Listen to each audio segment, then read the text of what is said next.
Olá, queridos, a paz do Senhor Jesus a todos os irmãos, a todas as irmãs, nossos jovens, adolescentes e crianças. Sejam todos muito bem-vindos a mais um vídeo que disponibilizamos a todos os irmãos. Bom, antes de mais nada, vamos estar orando, agradecendo ao Senhor pela oportunidade que Ele nos concede. Pai, no nome do Senhor Jesus, nós queremos te glorificar, te bendizer e te adorar, porque tudo que o Senhor nos dá é bom. Nós queremos lhe louvar, Senhor, pela oportunidade que nesse momento o Senhor nos concede de estarmos diante de Ti, no altar espiritual, e nesse momento para estudarmos juntos. Esteja conosco, nos abençoe em tudo aquilo que for dito, em tudo aquilo que for explicado nesta noite. Em nome do Senhor Jesus. Amém.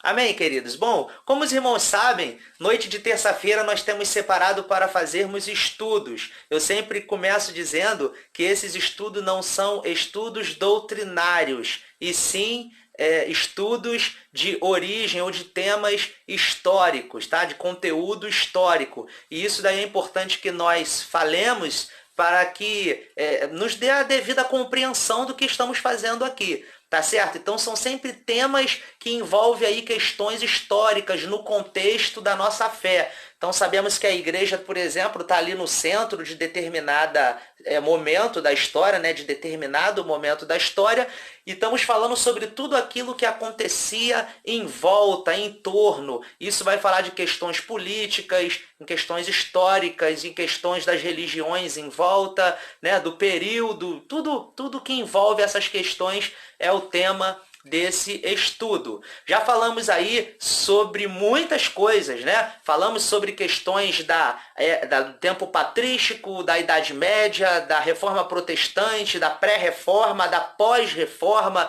falamos do canon, entre outros assuntos, né? Na semana passada, por exemplo, falamos sobre o período intertestamentário, aquele período que é compreendido, que divide, né, o Novo Testamento do Antigo Testamento. Falamos sobre todo esse período ali, o que aconteceu. E hoje nós vamos falar sobre uma questão muito importante que eu cheguei a citar para os irmãos no último estudo, mas nós vamos falar ela de uma maneira um pouco intercalada ali, né, interligada, tá bom?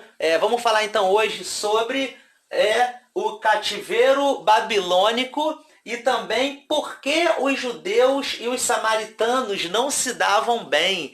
Bom, você pode olhar aí para o tema e pensar, Guedes, por que o cativeiro babilônico, né? Ou o período de exílio babilônico, que nós falamos também assim, e o tema, né? O outro tema que vamos falar ligado a esse é por que os judeus e os samaritanos não se davam bem.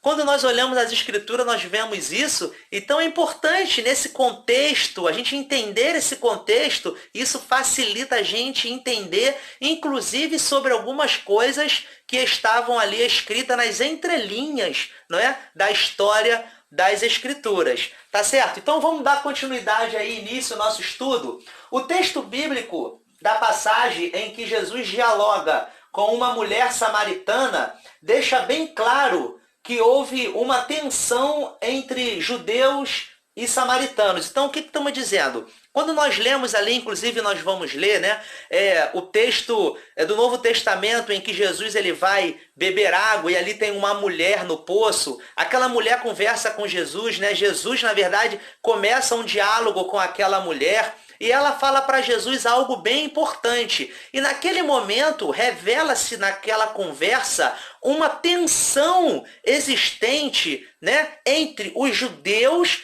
e os samaritanos. Isso eu dei como exemplo nessa passagem. Mas em várias outras do Novo Testamento, nós também vamos ver essa tensão entre judeus e samaritanos. Vamos ao texto, então? Tá lá, ó. Disse-lhe, pois, a mulher samaritana: como sendo tu judeu, me pedes de beber a mim, que sou mulher samaritana? Porque os judeus não se comunicam com os samaritanos. Isso está lá em João, capítulo 4, versículo 9. Como eu sempre falo para os irmãos, o estudo ele não é doutrinário. E hoje é uma das poucas vezes em que nós estamos trazendo um versículo bíblico, né? Algumas vezes já fizemos isso, mas isso para contextualizar um momento histórico. Isso daí é importante a gente ter lido, porque ali se revela que havia essa problemática entre os judeus e os samaritanos.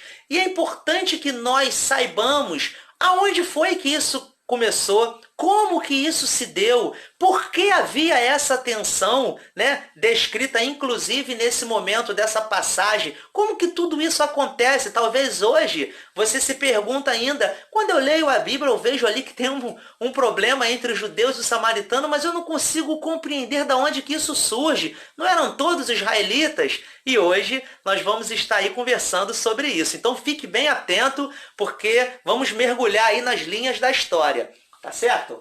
Bom, tudo começa com a divisão do reino. Vamos lá. Antes do reino de Israel ser dividido, passaram 3 reis pelo trono de Israel, sendo eles Saul, governou durante 40 anos, por volta do período de 1050 a 1010 a.C. Davi governou durante 40 anos também, né? Por volta do período de 1010 a 970 a.C.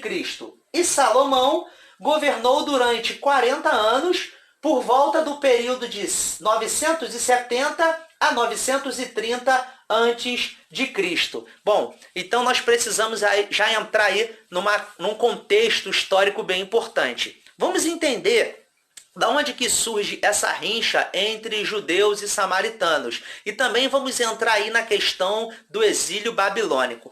Precisamos, antes de mais nada, compreender que o povo de Israel era um só. Anteriormente, o povo de Israel era apenas uma única nação. O que acontece? Antes do reino ser dividido, tiveram 3 reis. O primeiro rei foi o rei Saul. Ele governou de 1050 a 1010 antes de Cristo, né? Depois tivemos ali o rei Davi, que foi o homem segundo o coração de Deus, como nós vemos nas Escrituras, que ele governou entre 1010 e 970 antes de Cristo. Quando Davi morre, ele passa para o rei Salomão, que governou entre 970 antes de Cristo a 940 antes de Cristo. Eu sempre falo para os irmãos que é importante que nós lembremos que quando falamos de data, ela vai caindo, né? Por quê? Porque ela começa da maior até chegar no ano 1, que foi o ano onde teve o nascimento de Cristo, tá certo? Isso eu já expliquei como que aconteceu aí na questão histórica para essa divisão. Então, o que acontece? O povo de Israel era um povo só anteriormente. Quando o rei Davi morre e passa para Salomão, o reino ainda era um. Mas aí acontece do rei Salomão também morrer e assumiu o seu filho, chamado rei Roboão. E o rei Roboão vai ter, nesse momento, um capítulo à parte da história de Israel, né? Podemos ver aí no nosso mapa, por exemplo, após a morte de Salomão, seu filho Roboão reinou em seu lugar. E este foi o momento em que o reino foi dividido. Como falamos para os irmãos, tanto com Saul, como com Davi e Salomão, o reino foi um só. Quando Salomão morre e entra Roboão, né, que era filho de Salomão, o reino de Israel ele foi dividido. Então ficou assim, o reino do sul e o reino do norte. O reino do sul ele ficou composto de 2 tribos, que foi a tribo de Judá e a tribo de Benjamim. E o reino do norte era chamado de reino de Israel, né? Era reino do norte ou reino de Israel, ficou com Jeroboão. Então o que vai acontecer? Ficou ali 10 tribos para o norte e ficaram 2 tribos para o sul. A capital do sul era Jerusalém, tá certo? E a capital do norte futuramente viria a ser Samaria. Então, se nós olharmos aí, já começamos a entender um pouquinho, ainda não chegamos no profundo, mas aqui já se dá um fator importante, porque no momento em que houve essa divisão do reino, esses dois reinos começaram a entre si ter hostilidades. Ou seja, os judeus eles olhavam para cima e não olhavam eles apenas mais como os irmãos, mas às vezes olhavam eles como adversários. E isso vice-versa. O reino do norte olhava para o sul e olhavam eles como adversários. Essa é uma questão política que acontece, mas que marca já um primeiro afastamento entre judeus e samaritanos, porque os samaritanos ficaram na parte do norte e os judeus ficaram na parte do sul. Tá certo? Bom, estão aí então iniciando, mas os irmãos vão ver que essa questão ainda vai se aprofundar bastante, tá? Vamos dar continuidade então? Os dois reinos, em diversas ocasiões, pecaram contra Deus, mas a situação do reino do norte acabou sendo pior. O reino do norte teve uma série de reis ímpios que fizeram aquilo que era mal perante os olhos do Senhor. Esses reis conduziram o povo a uma vida de pecados. Então vamos compreender isso daí. Bom, estamos dizendo aqui que tanto o reino do norte quanto o reino do sul, eles faziam parte ainda de um contexto espiritual de todo um Israel. Sendo que o reino do norte tinha o seu rei e o reino do sul tinha também o seu rei. Então eles ficaram já totalmente separados. Esses reis, às vezes, eles conduziam o povo de maneira equivocada e faziam o que era mal aos olhos do Senhor. E quando nós olhamos para o norte, no norte aconteceu isso de forma muito sistêmica, ou seja, toda vez o povo do norte ele se conduzia de uma maneira muito equivocada. E isso também traria sérias consequências para outro motivo de cisão de tensão também entre judeus e samaritanos, tá certo? Vamos lá. O tempo ele vai passando e olha o que vai acontecer aí. Ó. No ano 722 a.C., o reino do norte foi tomado pela Síria. O rei da Síria trouxe gente de Babilônia, de Cultá, de Avã, de Amate, de Sarfavaim, e a fez habitar nas cidades de Samaria. Em lugar dos filhos de Israel, surgia os samaritanos. Olha aí como é que a coisa vai continuar. Agora nós não estamos falando apenas de uma rincha política que começou no momento em que o reino foi dividido. No ano 722, a Síria ela tomou Israel. E no momento que a Síria toma Israel, o povo foi levado cativo. O povo do reino do norte foi levado cativo. E no momento que isso acontece, o rei da Síria ele manda para ocupar o reino do norte, mais precisamente capital, que era Samaria, os povos de Babilônia, de Afar, tá aqui eles, né, de Cutã, de Avã, de Amate, de Safarvaim, né? Também tem aí, tem mais algum... Deixa eu ver aqui, Babilônia. Ou seja, o rei da Síria manda ocupar o reino do norte com todos esses povos.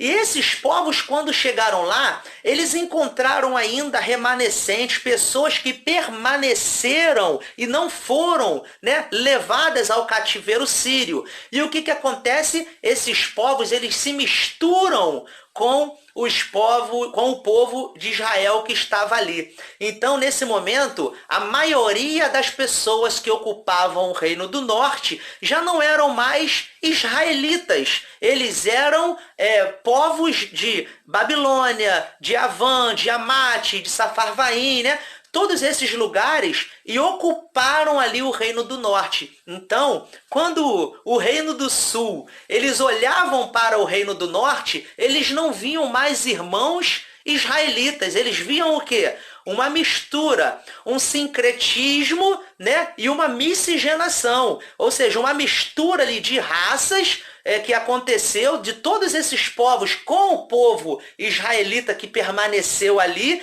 e também um sincretismo religioso, porque esses povos trouxeram para o reino do norte a base das suas religiões e misturaram com a religião dos israelitas, ou seja, bateu tudo ali, né, numa mesma panela e misturou a coisa toda. Mais um momento, os judeus olhavam para cima e viam ali que a coisa estava muito desigual. Eles não olhavam mais os samaritanos com bons olhos, tá certo? Vamos dar continuidade?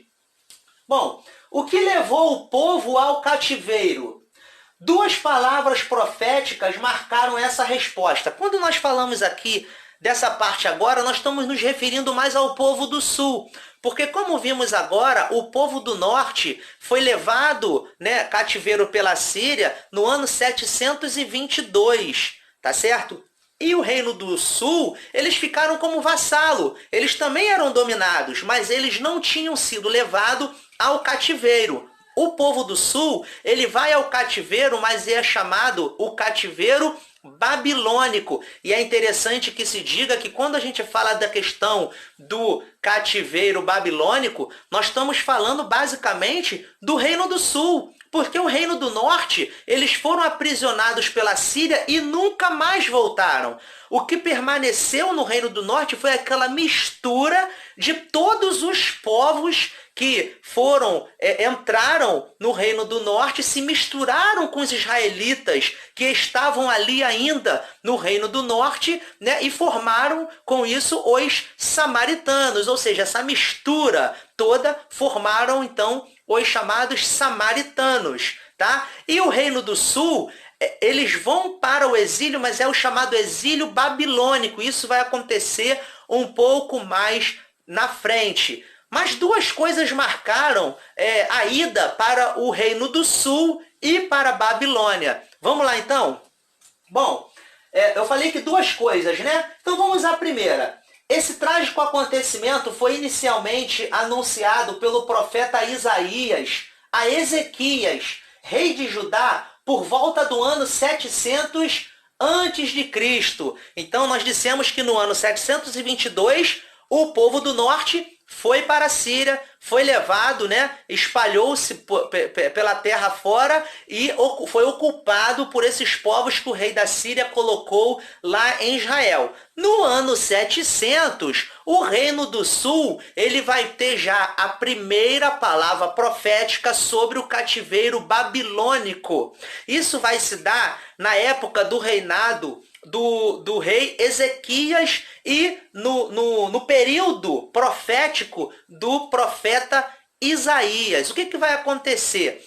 Bom, o profeta Isaías, ele veio a profetizar sobre algo que aconteceu nesse tempo que marcou ali a vida do rei Ezequias. O rei Ezequias, ele foi um excelente rei, ele foi um bom rei. E ele tanto agradou o coração de Deus que ele teve uma época, um determinado momento, que ele ficou doente. E quando ele fica doente, isso está escrito inclusive na palavra, né? Quando ele fica doente, ele pede ao profeta, né, para que intercedesse por ele, para que ele tivesse mais tempo. Bom, Deus então concede a ele mais tempo de vida. Nesse período que ele estava doente, ele recebeu a visita do rei de Babilônia. E quando ele recebe a visita do rei de Babilônia, em vez dele glorificar a Deus por tudo aquilo que Deus deu a ele, pela sua posteridade, não, ele mostrou a sua glória. Né? E naquele momento ele começou a mostrar aquilo como que se engrandecendo, né? Bom, nós não vamos aqui transformar o estudo numa palavra de pregação, então eu vou ter o cuidado de não fazer isso. Mas aí a gente já vê, né, que a soberba precede a ruína, não é verdade? Então, o que aconteceu ali? Ele, quando fez isso, Deus ele falou ao profeta que, olha, manda dizer ao rei Ezequias que tudo isso que ele está mostrando para o rei de Babilônia vai ser levado para a Babilônia. Essa foi a primeira palavra profética sobre o futuro, né, exílio babilônico, né, que o povo teria. Bom, acontece que o rei Ezequias morreu depois e não viu essa palavra se cumprir. O profeta Isaías também morreu e não viu essa palavra se cumprir. Essa palavra só vai se cumprir algum tempo depois, na época do profeta Jeremias. Aí o que vai acontecer? É o segundo ato, né? Eu falei que era dividido em dois, essa palavra do ano 700 a.C., e agora a segunda foi uma profecia do profeta Jeremias. Olha o que vai dizer aí o profeta Jeremias. Isso é a palavra que está descrita nas Escrituras. A qual anunciou o profeta Jeremias a todo o povo de Judá e a todos os habitantes de Jerusalém, dizendo: desde o ano 13 de Josias, filho de Amon, rei de Judá, até o dia de hoje, período de 23 anos, tenho vindo a minha palavra do Senhor, e vô-la tenho anunciado, madrugando e falando, mas vós não escutaste. Também vos enviou o Senhor todos os seus servos, os profetas, madrugando e enviando-os, mas vós não escutastes, nem inclinaste os ouvidos para ouvir. E toda esta terra virá a ser um deserto e um espanto.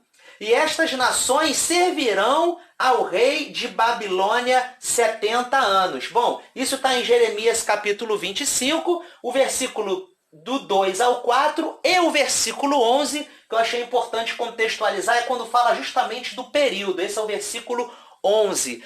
Então, o que acontece? Bom, a primeira palavra profética foi aquela palavra do profeta Isaías, isso 700 anos antes de Cristo. Agora, nós estamos falando ali do ano 580 e pouquinho, com o profeta Jeremias. E o profeta Jeremias, ele fala, olha, Deus enviou o profeta, Deus enviou seus servos e vocês não estão escutando. E o povo vai servir ao rei de Babilônia. Nessa época de 500 e pouco, a potência mundial já não era mais os sírios, mas eram os babilônicos. E o que vai acontecer? A palavra profética se cumpriu e o povo ele vai ser levado ao exílio babilônico. Bom, em 586 a.C., tá? Isso nós estamos falando no período em que o profeta Jeremias era o profeta de Judá, tá certo? O reino de Judá cai perante o inimigo e uma parte da sua população é deportada para a Babilônia. Tá? Então, o que acontece? Por que eu coloquei ali que uma parte foi levada à Babilônia? Porque o exílio babilônico ele vai acontecer em 3 datas diferentes. A primeira data é essa de 586 a.C., aonde foram levados o primeira lévoa. Entre elas estava o jovem Daniel, Sadraque, Mesaque, Abidnego. Os irmãos lembram disso? Então, depois foram levados outra etapa e depois foi levada outra etapa. Eles foram conduzidos em 3 massas, né? Para a Babilônia, tá certo? O que vai acontecer? Nesse momento que acontece isso daqui, bom, nós já temos agora a palavra profética tendo sido cumprida. Mas havia ainda uma palavra profética a se cumprir, que era que esse período seria de apenas 70 anos. Bom, ao passar esses 70 anos, o povo necessariamente precisava voltar para Judá. Por quê? Por causa que havia uma palavra profética sobre isso. Após a libertação dos exilados por Ciro II, em 537 a.C., estes decidiram reconstruir o templo de Jerusalém. Bom, vamos entender aí o que aconteceu. Nós estamos dizendo aí, então, que quando o povo ele termina esse período de exílio babilônico, né, esses 70 anos lá em Babilônia, o que vai acontecer? Eles voltam para Jerusalém e quando eles chegam lá em Jerusalém, eles decidem reconstruir o templo de Jerusalém, porque o templo havia sido destruído pelos babilônicos. Bom, aí nós vamos compreender que vai ter mais um problema entre judeus e samaritanos. Vocês observam que os problemas eles foram se somando ao longo da história. E depois nós vamos fazer um breve resumo aí do que aconteceu, tá certo? Quando chegaram lá, viram o templo destruído, eles resolvem reconstruir o templo. O que vai acontecer ali? Os samaritanos ofereceram então a sua ajuda, mas esta é rejeitada, tal como descreve o livro de Esdras. Vamos lá então compreender.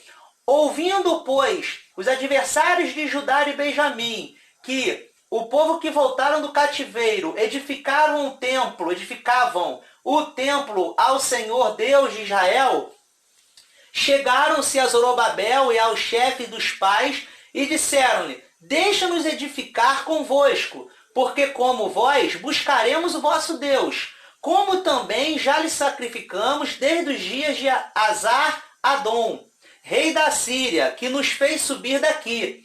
Porém, Zorobabel e Jesuá e outros chefes dos pais de Israel lhes disseram: não convém que nós e vós edifiquemos casa a nosso Deus, mas nós sozinhos a edificaremos ao Senhor, Deus de Israel, como nos ordenou o rei Ciro, rei da Pérsia. Olha só o que vai acontecer. Bom, o povo, os judeus, eles retornam da Babilônia para Judá. Quando chegam lá, isso aconteceu por libertação do rei Ciro, né? Isso também há nas escrituras uma palavra profética sobre isso, inclusive não está só nas linhas da história, né? Todos os irmãos aí estão lembrando que já estudou isso nas várias escolas bíblicas, né? Que tivemos aí ao longo de tantos anos. Então isso daí não nos é estranho, tá certo? Esse assunto ele é bem pertinente porque a história ela se mistura ali com as linhas das escrituras.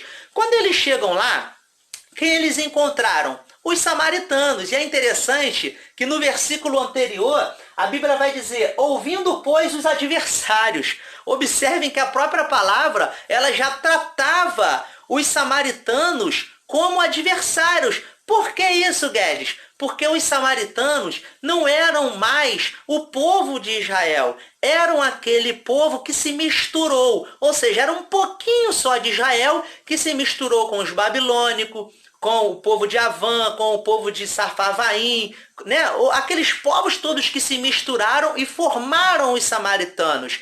Quando o povo de Israel chega lá, eles queriam cultuar a Deus com eles e queria reconstruir o templo. E os judeus não aceitaram. Por que os judeus não aceitaram? Porque os samaritanos eles eram assim. Quando o povo judeu sofria alguma perseguição, eles diziam que eles não eram israelitas.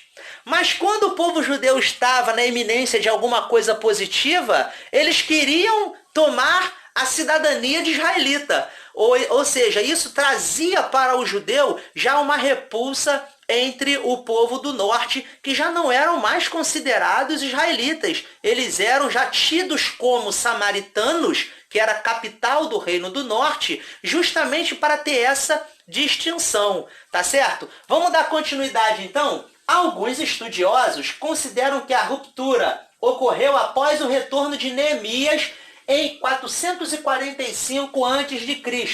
Bom, nós vimos ali que quando acontece a primeira vinda do povo de volta do exílio babilônico, da mesma maneira que aconteceu a ida deles para a Babilônia em 3 grupos, o retorno também foi em 3 grupos. O primeiro grupo veio e reconstruiu o templo, né? Isso foi justamente com Zorobabel e Esdras. Tá certo? O segundo grupo também veio um grupo de pessoas. Já o terceiro e último grupo veio Neemias. E Neemias está logo ali também no livro, né, de Neemias, que vai falar justamente sobre isso. Que Neemias ele volta para lá para reconstruir o que agora? Não mais o templo. Ele volta para reconstruir os muros.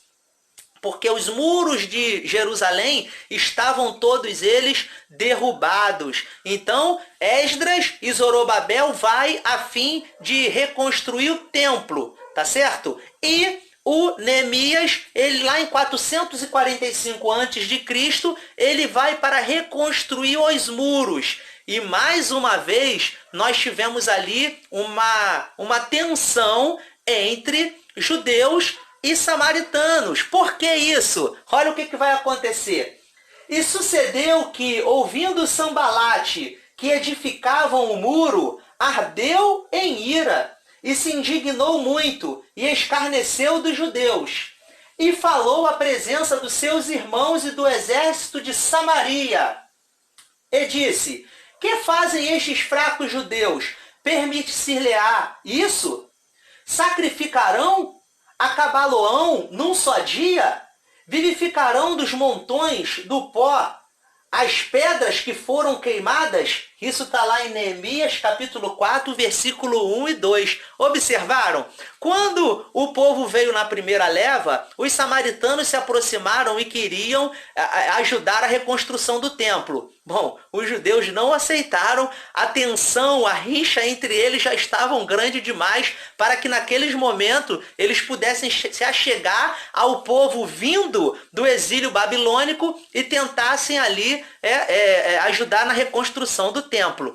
Agora, o que vai acontecer? Neemias, quando chega, eles nem tentam ir lá pedir para ajudar, eles já vão para fazer oposição. Né? Então, para os irmãos verem que Sambalate, né, ele fala ao exército de Samaria, e tem Tobias também, né?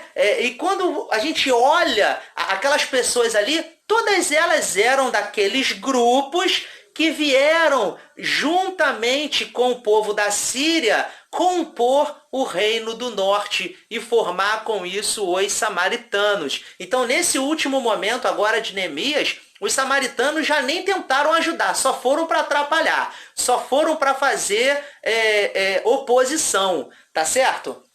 Bom, o tempo passa e olha o que vai acontecer aí.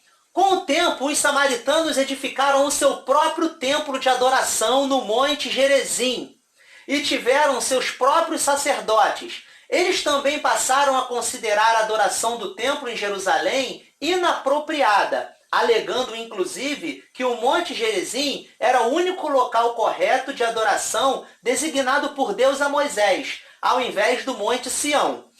Esses samaritanos monoteístas criam no único Deus e consideravam apenas a Torá como escritura, mas eles desprezavam os escritos proféticos e outras tradições judaicas. Observaram aí como é que a coisa tensionou a tal forma, né? A ruptura deles foi acontecendo ao longo do tempo. Lá quando começou com a divisão do reino, e agora esse momento em que os samaritanos, eles constroem para si um templo próprio no Monte Gerizim, e eles dizem que é no Monte Gerizim um local de adoração. Conversa essa que Jesus vai ter com a mulher samaritana, inclusive. Então o que acontece? Vamos lá, vamos entender. O povo samaritano, eles construíram para si um templo, e isso eles já não tinham mais aceitação pelo templo, né, de Salomão, que foi reconstruído por Zorobabel. Eles não tinham esse templo como local de adoração, para eles eram no templo do Monte Gerizim, aonde eles cultuavam. Eles também tinham para si os seus próprios sacerdotes. Eles criam apenas na Torá. Lembram que eu falei para os irmãos que o Antigo Testamento ele é formado pela Tanakh? O que é a Tanakh? É o T de Torá, que são os 5 primeiros livros da Bíblia, né, do Antigo Testamento, né? Tanakh. Esse N é de Nebim, que são os profetas, né? E esse Q de Ketubins, que são os escritos. Os samaritanos, eles apenas consideravam como escrituras a Torá, ou seja, os 5 primeiros livros da Bíblia, e não tinham como sagrado nem os profetas, nem os escritos. Para eles só valia a Torá. Outra coisa que eles fizeram também ao longo do tempo foi dizer que a adoração, como falamos um pouco tempo, que a adoração ela se restringia ao Monte Gerizim. E aí os irmãos vê que a coisa chegou a um ponto tal que já não tinha mais nenhuma aliança entre o povo. Então veja bem, se a gente falar assim, bom, entendemos aí um pouquinho sobre essas várias questões. O que Como aconteceu isso? Bom, a gente viu ao longo da história que várias coisas contribuíram para que essa ruptura viesse a acontecer. Se a gente falar que assim, por questão política, isso começou lá bem antes, quase 1000 anos antes de Cristo, quando quando o rei Roboão, ele tem o reino dividido, em que forma o reino do sul e o reino do norte. Ali já teve problema, né? Mas eles ainda tinham o povo do norte como povo irmão. Eles só tinham problemas políticos, às vezes guerreavam entre si, mas ainda eram israelitas. Quando em 722 acontece essa ida do povo do norte para a Síria, né, e eles nunca mais voltaram, o que aconteceu foi que o reino do norte foi invadido por esses 5 povos que o rei da Síria colocou lá. E nós temos os babilônicos, né, haver uma série de povos ali que nós já falamos. Esses povos, juntamente com aqueles israelitas que permaneceram lá, formaram os samaritanos. Então, a gente vê que por questões religiosas, por questões étnicas, o povo também já não se davam bem mais. Bom, questão religiosa, o povo de Jerusalém, o povo judeu, tinha em Jerusalém o Templo de Salomão. Os samaritanos tinham o seu templo no Monte Gerizim. Ou seja, a questão estava já totalmente dividida e judeus não se davam com o samaritano por causa dessas várias questões que nós descrevemos aqui. Quando acontece aquela conversa entre Jesus e a mulher samaritana, isso vai ficar bem claro, né? Como nós vimos aí, essa tensão, ela vai ficar bem clara quando a mulher fala que judeus e samaritanos não se comunicavam. E ela fala ali, os vossos pais dizem que a adoração é em Jerusalém, os nossos, ou seja, tudo aquilo que está escrito ali naquela passagem, agora de forma histórica, nós podemos compreender melhor o motivo pelo qual isso veio a acontecer. Tá certo? Espero que nós tenhamos conseguido explorar um pouco do assunto. Fiquem bem ligados aí aos próximos vídeos. Nós vamos dar continuidade, né, a esses estudos, e nós vamos entrar também aí daqui a pouquinho numa parte muito importante, que é a questão dos reis de Israel. Esses vários reis que tiveram, nós vamos estudar um pouquinho sobre o reino do norte e o reino